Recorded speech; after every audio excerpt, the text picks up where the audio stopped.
Welcome to my channel which is Simple Learning, and today we will study the remaining chapter named Agriculture, and this is the part 2 of this chapter of this video, Classic Geography. Without further delay, let's get started. So student, today we start from here. The topic is wheat. Wheat is a cereal crop. जो wheat है student वो एक cereal crop है जो belong करती है grass family को। तो स्टूडेंट जो सीरियल क्रॉप है जो व्हीट है यानी कि गेहूं जिसको बोलेंगे हम सीरियल क्रॉप, वो किसको बिलोंग करती है? ग्रास फैमिली को। यानी कि अगर आपने देखा होगा ना व्हीट को, तो जैसे आपको यहाँ पिक में दिखा रखा है तो आपको वैसे ही क्या दिखती है, वो ग्रास के शेप में तो रहती है, जैसे ग्रास होती है लंबी, ठीक है, उसके ऊपर से लगती है क्या, जो व्हीट वगैरह गेहूं जो हम निकालते हैं वो बालियों में से निकाल के, तो वो होता है क्या, व्हीट। तो जो सीरियल क्रॉप, इसको सीरियल क्रॉप क्यों कहा गया है? क्योंकि जो बहुत सारी ग्रासेस है जिनको कल्टीवेट किया जाता है एडिबल, यानी कि जो उसके सीड है वही तो हम निकालते हैं, यानी कि जो व्हीट है तो वही तो हम निकालते हैं, तो वो खाने के लिए, यानी कि उसी से तो आटा बनता है, तो इसलिए इसको सीरियल क्रॉप कहा गया है। It grows well in the temperate regions, और टेम्परेट रीजन्स में बहुत अच्छी तरीके से हो जाती है। It is mainly grown in the winter months, ये ठंडियों के मौसम में ग्रोन यानी कि उगती है। Wheat requires a temperature between 10 degree Celsius to 15 degree Celsius. जो wheat है उसके लिए टेम्परेचर चाहिए 10 डिग्री सेल्सियस से लेकर 15 डिग्री सेल्सियस सोइंग सीजन के टाइम पे, यानी कि जब उसको बोया जाएगा, और जब उसको काटा जाएगा, जब वो पक जाएगी यानी कि काटा जाएगा, तो तब कितना टेम्परेचर चाहिए? 20 degree to 25 degree Celsius. About 80 centimetre of annual rainfall is ideal for wheat cultivation. Wheat cultivation के लिए, व्हीट की खेती के लिए जो रेनफॉल होनी चाहिए वो इतनी होनी चाहिए, 80 centimetre. Desert to heavy clay soils are suitable for wheat cultivation. जैसे डेजर्ट सॉयल और हैवी क्ले सॉयल वो सुटेबल है जहां व्हीट होती है। Wheat is the most important food crop of north. यहाँ जो नॉर्थ है, इंडिया है, यानी कि जिस साइड हम रह रहे हैं वो क्या है, एक मोस्ट इंपॉर्टेंट फूड क्रॉप है। सॉरी, सभी नहीं रह रहे हैं, तो जैसे मैं हूं तो मैं तो नॉर्थ इंडिया ही में ही रहती हूँ। तो जो व्हीट है वो मोस्ट इंपॉर्टेंट फूड क्रॉप है नॉर्थ इंडिया की, और ये फॉर्म करता है पार्ट किसका? बेसिक डाइट का, पीपल की। It is second only to rice in importance in India. ये राइस के बाद क्या है, दूसरा, यानी कि जिसको लोग इम्पोर्टेंस देते हैं। Uttar Pradesh is the leading wheat producing state in India. जो उत्तर प्रदेश है वो एक लीडिंग, यानी कि जहां व्हीट बहुत ज्यादा होता है। टुगेदर विद पंजाब, फिर पंजाब और हरियाणा में कितना होता है, जितना टोटल व्हीट प्रोड्यूस होता है कंट्री का उसका 60% हो जाता है। Apart from these states other wheat growing states include, और ये जो हमने पंजाब, हरियाणा और यूपी का पढ़ा, ये स्टेट में तो होता ही है व्हीट। जो और भी स्टेट्स हैं जिनमें व्हीट होता है वो है मध्य प्रदेश, राजस्थान, बिहार, गुजरात और महाराष्ट्र। जो और दूसरे स्टेट हैं जैसे उत्तराखंड, जम्मू कश्मीर और हिमाचल प्रदेश, वेस्ट बंगाल, इसमें थोड़ा ही बहुत व्हीट हो पाता है। Other countries where wheat is grown include China. जो और दूसरी कंट्रीज है इंडिया की तरह, कौन है? चाइना, जहां व्हीट होता है। USA, Canada, Australia, Germany, Pakistan, Ukraine, Argentina and काई। The USA and Canada are also the largest wheat exporters in the world. जो यूएसए और कनाडा है वो व्हीट के एक्सपोर्टर, यानी कि वहां से व्हीट को क्या किया जाता है, एक्सपोर्ट किया जाता है दूसरे कंट्रीज में। Cultivation is in some countries such as USA, Canada, Russia and Australia is scientific and highly mechanized. और जो कल्टीवेशन है कुछ कंट्री में जैसे यूएसए, कनाडा, रसिया और ऑस्ट्रेलिया में साइंटिफिक फॉर्म में भी और मैकेनाइज, यानी कि जहां लोग भी काम करते हैं, जहां मशीन्स के थ्रू भी, और कुछ साइंटिफिक टेक्नोलॉजी है उनके पास, तो यहाँ भी क्या होते हैं, ये ग्रो की जाती है। कैश क्रॉप पढ़ते हैं स्टूडेंट, तो मैंने आपको पहले भी बताया था जो कैश क्रॉप का मतलब क्या होता है, उनको हम ग्रो किसके लिए करते हैं, सेल के लिए, और उनसे हमें प्रॉफिट मिलता है, उनको कैश क्रॉप बोलते हैं। जो कैश क्रॉप है वो क्रॉप है which are not grown as food crop. उनको फूड क्रॉप की तरह ग्रो नहीं करते हैं, पर किसके लिए ग्रो करते हैं, सेल के लिए, बेचने के लिए मार्केट में, और उससे प्रॉफिट अर्न करने के लिए। जो कैश क्रॉप्स है वो ग्रोन होता है एक्सपोर्ट के लिए, एक्सपोर्ट पर्पस के लिए। They are sold as raw materials for the agro based industries. उनको सोल्ड किया जाता है रॉ मटेरियल्स की फॉर्म में एग्रो बेस्ड इंडस्ट्रीज को, ठीक है, जहां मतलब जैसे एग्रो बेस्ड इंडस्ट्री में कॉटन जूट की ये होती है ना एग्रो बेस्ड इंडस्ट्रीज, तो वहां जो रॉ मटेरियल उसको सॉल्व कर दिया जाएगा, उसके बाद उसकी प्रोसेसिंग होगी, ठीक है। They provide money to the farmer not only to improve their living conditions but also to improve their farming practices. वो प्रोवाइड करता है मनी फार्मर्स को, इसलिए उनकी केवल इम्प्रूव, उनकी जो लिविंग कंडीशन है वही इम्प्रूव नहीं होती है, बल्कि उनकी जो फार्मिंग प्रैक्टिसेस है वो भी इम्प्रूव होती है। तो ये मनी प्रोवाइड करके फार्मर्स की ऐसी हेल्प होती है। Prominent cash crops are cotton, jute, sugar cane, tobacco, oil seeds etcetera, ठीक है। तो इनको डायरेक्टली कहाँ भेजा जाएगा? एग्रो बेस्ड इंडस्ट्रीज में, वहां सोल्ड कर दिया जाएगा, उसके बाद प्रोसेसिंग के बाद वो चीजें क्या होंगी, पैकेजिंग होगी, उसकी रिफाइनिंग होगी, तब मिलेगा। Cash crops play a vital role in the economy of the country. जो कैश क्रॉप है वो एक इंपॉर्टेंट रोल प्ले करता है इकोनॉमी बनाने में कंट्री की। Cash crops occupy 15% of the total crop area. जो कैश क्रॉप्स है वो ऑक्युपाई करता है जो टोटल क्रॉप एरिया उसका 15%, और एग्रीकल्चर प्रोडक्शन का कितना, केवल 40%। अब हम पढ़ेंगे शुगर केन के बारे में। जो शुगर केन है वो एक हार्डी क्रॉप है। तो स्टूडेंट, हार्डी क्रॉप किसको बोलते हैं? हार्डी क्रॉप उसको बोलते हैं जो लो टेम्परेचर में भी क्या हो जाती है, हो जाती है, ठीक है।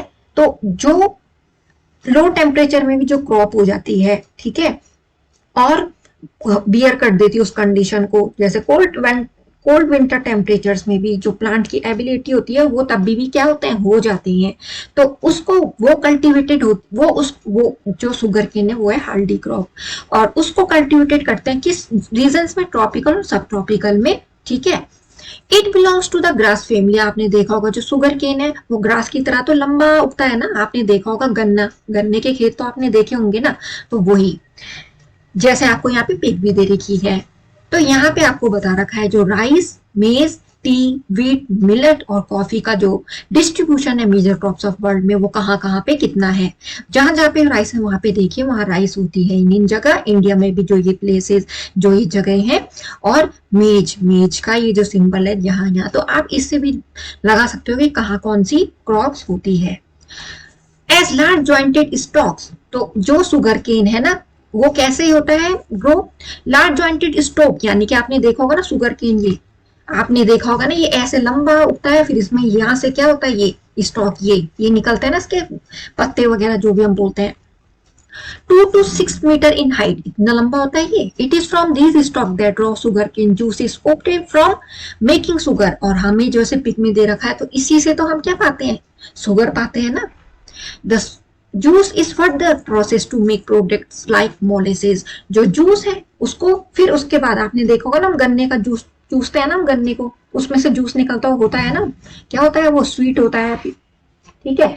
और इसको जो जूस निकलता है वही जो इससे निकला है sugar cane juice, obtain from making sugar, उससे ही शुगर बनती है।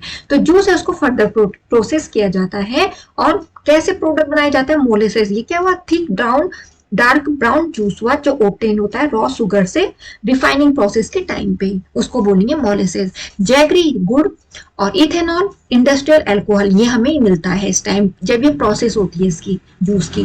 द क्रस्ट फाइबर, अब जो उसके बाद जब आपने देखा होगा ना एक सूखा जो फाइबर है, वो भी जैसे आपने गन्ने का जूस कभी पिया होगा तो उसमें उसके बाद जो रस तो निकल गया, उसके बाद जो सूखा वो क्रस्ट फाइबर है उसको बोलते हैं bagasse. Is use for the manufacture of paper, उससे क्या बनता है स्टूडेंट, पेपर, फाइबर बोर्ड्स और press mud. Is utilize for making wax, carbon paper और शू पॉलिश, उससे बनती है। तो देखिए कितना यूजफुल है। India was first country to cultivate sugar cane. जो इंडिया है, ये आपको ध्यान रखना है, जो हमारी कंट्री इंडिया है वो पहली कंट्री है कल्टीवेट करने, यानी कि जिसने उगाई शुगर केन अराउंड 327 BCE, इतनी पुरानी बात है। After which it was introduce in Egypt, और हमारी कंट्री के बाद इसको इंट्रोड्यूस किया गया, इसको लाया गया इजिप्ट में। India is the second largest sugar cane producer in the world after Brazil. जो इंडिया है वो second largest sugar cane producer है वर्ल्ड में, किसके बाद, ब्राजील के बाद।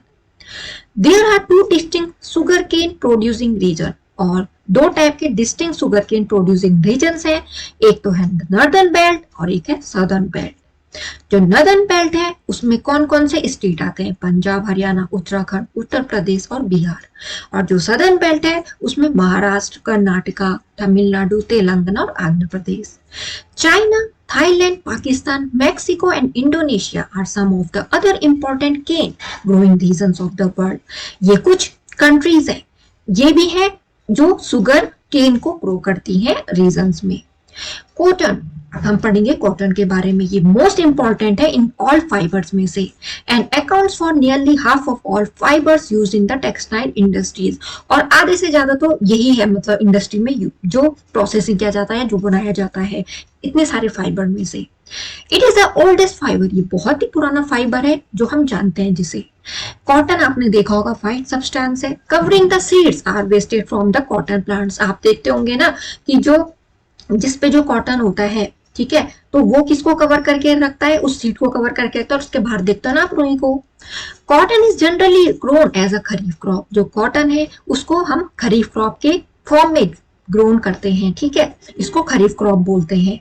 It requires at least 200 frost free period of 6 to 8 months in a year. जहां पे क्या नहीं पड़ती है, ओस वगैरह ना पड़े, ठीक है, तो इतना पीरियड कितना 6 to 8 months in a year.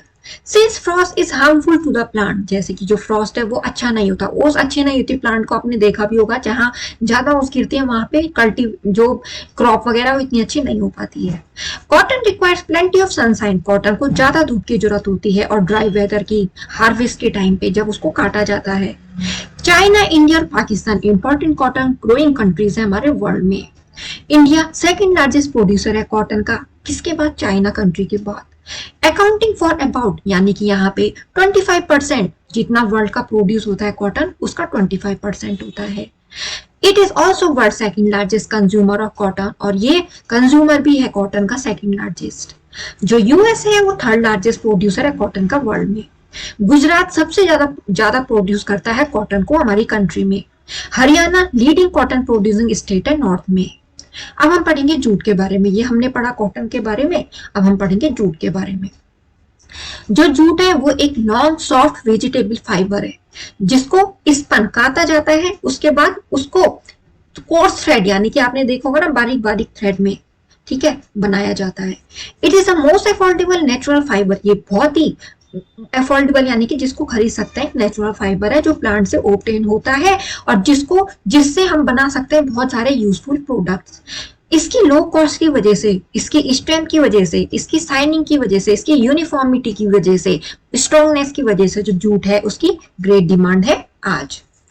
Jute has been in use in India, the Middle East and Egypt since 800 BCE। Jute को तब से यूज किया जाता है इंडिया में, जो मिडिल ईस्ट में यूज किया गया, और इजिप्ट में कब से, 800 BCE से।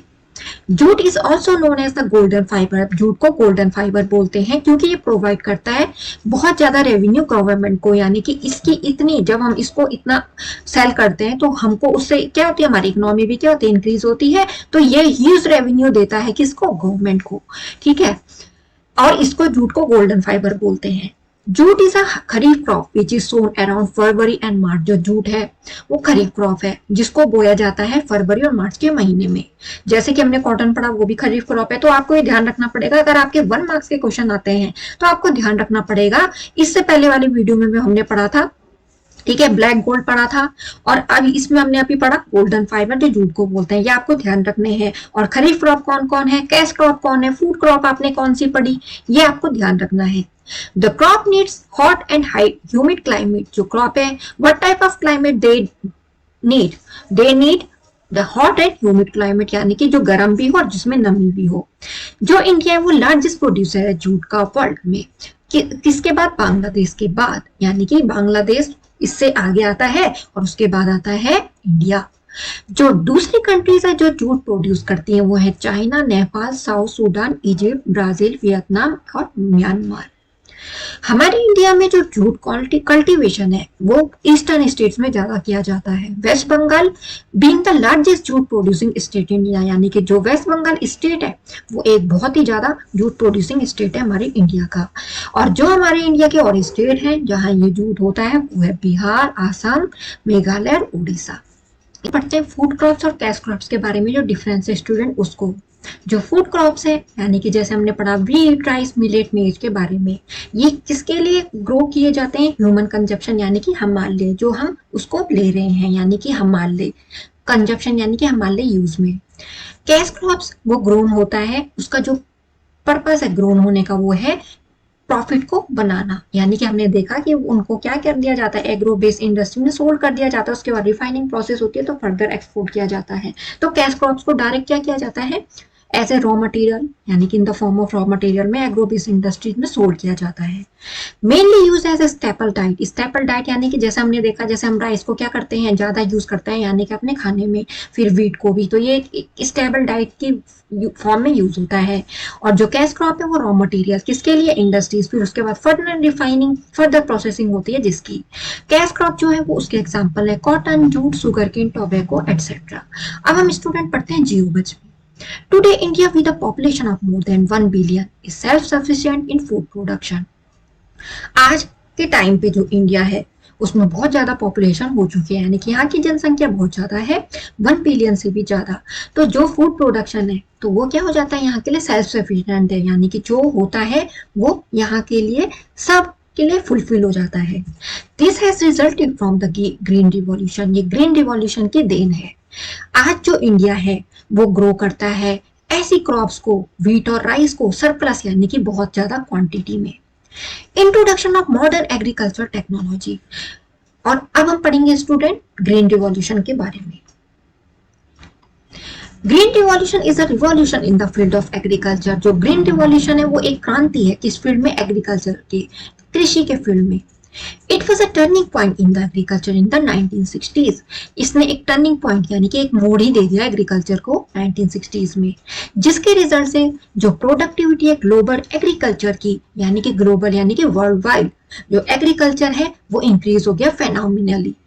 During this period, chemical fertilizers, high yielding variety seeds, pesticides, irrigation were used. इस टाइम पे जो केमिकल फर्टिलाइजर उनका यूज हुआ, हाई यील्डिंग सीड्स यानी कि ऐसे सीड्स जो क्या कर सकते थे, रेजिस्ट कर सकते थे डिजीज को, यानी कि कोई भी डिजीज ना लगे उनमें, और जिससे ही क्रॉप डैमेज भी नहीं होती थी, और उनके लार्ज सीड्स होते थे। पेस्टिसाइड्स का यूज, इरिगेशन का यूज किया गया, और एक रिमार्केबल चेंज आया एग्रीकल्चर के फील्ड में। किस वाले फील्ड में, specially in the production of wheat के प्रोडक्शन में। जो नॉर्मन बोरलॉग हैं वो एक अमेरिकन एग्रोनॉमिस्ट थे, उनको अवार्ड दिया गया नोबेल प्राइज का। ये बहुत ही बड़ा प्राइज होता है Nobel prize, for his invention, यानी कि उन्होंने इन्वेंशन क्या, खोज की, हाई यील्डिंग वैरायटी सीड्स किसकी, व्हीट की, जो रेजिस्ट यानी कि जो बिल्कुल ही रोक सकती थी डिजीजेस को। यानी कि आप देखते हो ना, जब क्रॉप पे क्या लगती है, कोई भी बीमारी लगती है तो उतना लॉस होता है फार्मर को, ठीक है। तो ये इन्होंने जो इन्वेंशन की, तो ये जो HYV यानी कि हाई यील्डिंग वैरायटी सीड्स थे, वो ऐसे सीड्स थे व्हीट के जो रेजिस्ट कर सकते थे डिजीज को और रिड्यूस कर सकते थे डैमेज को, और बहुत बड़े बड़े सीड होते थे इनके। जैसे आपने व्हीट में देखा होगा ना, वहीं से निकालते हैं ना, सीड ही तो हम निकालते हैं, उसी का तो आटा पीसते हैं, फ्लावर इसी का ही तो बनता है। तो इसके कैसे सीड थे, लार्ज थे। मेजर्स एडॉप्टेड इन ग्रीन रिवॉल्यूशन। अब जो मेजर टेकन किए गए वो कौन कौन से थे, use of high yielding variety seeds यानी कि HYV सीड्स का यूज किया गया, इरिगेशन फैसिलिटीज को अच्छा बनाया गया, इंसेक्टिसाइड और पेस्टिसाइड का भी यूज किया गया, और लैंड रिफॉर्म यानी कि जो लैंड यानी कि जिसकी फर्टिलिटी वगैरह से भी रिलेटेड रहा होगा तो उनमें सुधार किया गया। Introduction of modern agriculture technology यानी कि मॉडर्न एग्रीकल्चर टेक्नोलॉजी का इंट्रोडक्शन किया गया। Use of high quality manure and chemical fertilisers, बहुत ही अच्छी क्वालिटी के मैनुअर और केमिकल फर्टिलाइजर्स का यूज किया गया। इंप्रूवमेंट किया गया मार्केटिंग में और स्टोरेज फैसिलिटीज में। रूरल इंफ्रास्ट्रक्चर को भी इंप्रूव किया गया। Conduct educational programmes for agriculture, जो एजुकेशनल प्रोग्राम्स थे यानी कि जिससे जो फार्मर्स वगैरह है उनको और एजुकेशन दी गई किसके बारे में, एग्रीकल्चर में और क्या क्या कर सकते हैं वो, और बहुत अलग अलग प्लानिंग।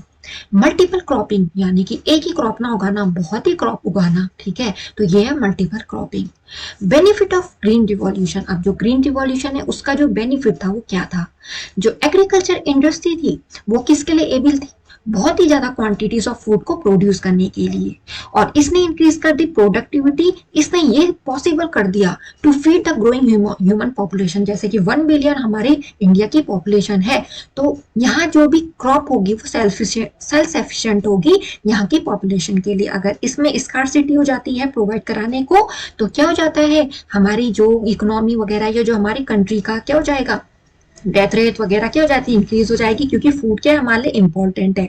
तो इस एग्रीकल्चर इंडस्ट्री ने हमको क्या बनाया, एबल बनाया। हम यहाँ लार्ज क्वांटिटीज ऑफ फूड को क्या कर सकते हैं, प्रोड्यूस कर सकते हैं। और यहाँ की अगर प्रोडक्टिविटी इंक्रीज है तो फिर उसके बाद हम इतनी जो ह्यूमन पॉपुलेशन है उसको दे सकते हैं ये क्रॉप, ये आटा चावल जो हम खाते हैं, जो हमारे फूड है main. A spectacular rise in the production of cereals, particularly wheat, ushered a new era of agriculture prosperity in India and other countries. एक बहुत ही अच्छा राइज प्रोडक्शन का सीरियल्स का, किस किसका, वीट का, उसने एक उशर यानी कि ग्रो कर दिया, एक नया एरा, नया पीरियड एग्रीकल्चर प्रॉस्पेरिटी, यानी कि जो हम एग्रीकल्चर, जो हमारी जो समृद्धि है वो इससे रिलेटेड हो, जो ये क्रॉप्स वगैरह है जो भी एग्रीकल्चर में होता है हमारे यहाँ इंडिया में और अदर कंट्रीज के लिए भी। Due to this our country also became self sufficient. इसी वजह से हमारी जो कंट्री वो सेल्फ सफिशिएंट है इन फूड ग्रेन प्रोडक्शन में, यानी कि जितना फूड ग्रेन है वो हमारी पॉपुलेशन को क्या हो जाता है, मतलब सबको प्रोवाइड हो जाता है, वो कमी नहीं होती है इसकी। Import of food grain has been reduce. जो इंपोर्ट है यानी कि हम यहाँ से क्या करते थे, दूसरी जगह हम क्या करते थे, दूसरी जगह से लेते थे फूड ग्रेन को, तो वो हमने कम कर दिया। क्यों? क्योंकि अब हमारी जो कंट्री है वो प्रोड्यूस करने लग गई इतना, तो इंपोर्ट हमने कम कर दिया, यानी कि बाहर से लेना उनको। थ्रू एक्सपोर्ट ऑफ ग्रेन, अब हम एक्सपोर्ट करते हैं ग्रेन को। India is earning foreign exchange. Foreign exchange यानी कि जो हम क्या करते हैं, यहाँ से जो चीज हमारे पास है हम उसको बेचेंगे और जो हमारे पास नहीं है वो हम उसको उस कंट्री से लेंगे। With the development of agriculture many agro based industries have been set up. Agriculture के डेवलपमेंट होने के साथ साथ जो एग्रो बेस्ड इंडस्ट्रीज है, जहां मैंने बोला ना, जहां केवल जहां क्या होता है, जो रॉ मटेरियल से वहां भेजा गया उसके बाद रिफाइनिंग प्रोसेसिंग होगी उसकी, तो ये भी सेटअप हुई इंडिया में। जैसे हमने पढ़ा शुगर, कॉटन, ठीक है, विच प्रोवाइड एम्प्लॉयमेंट। और एग्रो बेस्ड इंडस्ट्रीज में इन चीजों का काम होगा। कॉटन जूट की होगी, जूट के भी हमने कितने सारे यूजेस पढ़ लिए, कॉटन के भी, शुगर केन के भी। तो इसमें क्या चाहिए, हमें लेबर चाहिए ज्यादा काम करने के लिए मैनुअली, तो इसने प्रोवाइड किया एम्प्लॉयमेंट बहुत ज्यादा लोगों को इंडिया में। और इस वजह से जो फार्मर्स हैं वो उन पे भी समृद्धि आ गई, यानी कि उनकी जो लाइफ थी ना, जब क्रॉप खराब हो जाती है फार्मर्स की तो उनके आगे कितनी सारी डिफिकल्टीज आती है स्टूडेंट। कोई तो उसके लिए अपने को कोई तो इतना लोन लेते हैं कि वो ही नहीं चुका पाते वो, तो इसलिए लास्ट में उनके पास कोई ऑप्शन नहीं रहता है, तो वो बहुत परेशान थे। तो ये जो एम्प्लॉयमेंट है इसने प्रोवाइड कराया बहुत सारे लोगों को। इसकी वजह से जो फार्मर्स है उनमें समृद्धि, यानी कि उनकी जो इकोनॉमी वगैरह वो भी इम्प्रूव हुई, economic condition. So student, I hope आपको जो एग्रीकल्चर चैप्टर है क्लास 6 के ज्योग्राफी का अच्छे समझ में आया है। तो लाइक करना ना भूले वीडियो को, सब्सक्राइब जरूर कीजिए मेरे चैनल को और शेयर जरूर कीजिए अपने फ्रेंड्स को भी जिन्होंने नहीं देखा है वीडियो। Thanks for watching.